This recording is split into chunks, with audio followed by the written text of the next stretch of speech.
All right, folks, here's a little bit of video showing you the insides of the Garmin PowerSwitch install on the Rivian R1S. It's not a full install video, but I'll just give you an overview level of the install itself. There's the Garmin PowerSwitch. I installed it on the cross bar inside the front of the R1S under the frunk. On that angled faceplate right there, it works out perfectly.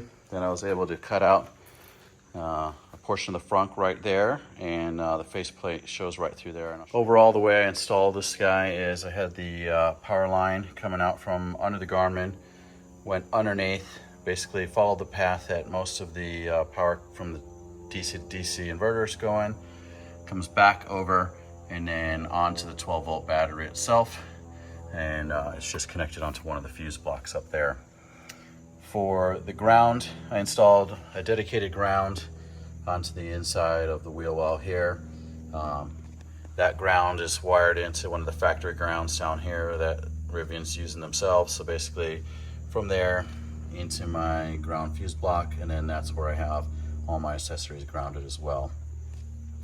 That ground line comes in right here to the right side of the 12-volt in.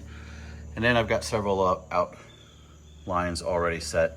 I've got a dedicated line to the 12-volt front install, and then I've got one that goes to the camp lights on my roof rack, and then the other one that goes to the light bar itself, which are all up top.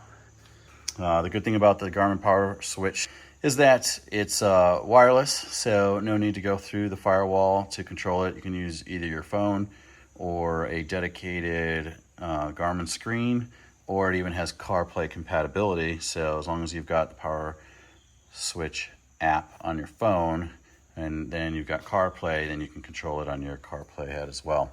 That basically shows you the kind of basic install there. As far as getting those lines back to the roof rack, which is of course going to be the next big question, I'll cover that here in a moment. All right, as far as talking about the wiring to the roof rack itself, two of those lines is actually a 10 gauge 4x wire in an all-weather shield. It splits and goes down through there. Overall, it's coming up and around the wheel well on the inside of the plastic. Comes down to the corner. From there, you have to remove this first quarter section here and this support section. And basically, I fed it through a channel that goes along the length of the vehicle on the other side. It's basically this channel right here on this side, up inside of the vehicle itself, so that it can't get damaged while off-roading. You can basically sort of see a bit of it coming out right here. So again, through this channel right here, you can see it's coming out ever so slightly right there. From there, same thing, it's going up and around through the wheel well.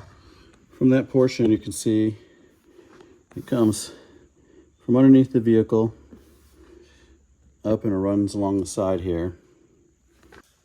From there, you can see it comes up along the rubber seal of the back door, falls through that channel, up to the top, and then basically comes into the void underneath the paneling for the roof rack itself, or the roof itself. And then from there, it comes out a hole I put into the top panel, and then will eventually work into the integrated wiring harness for the light system.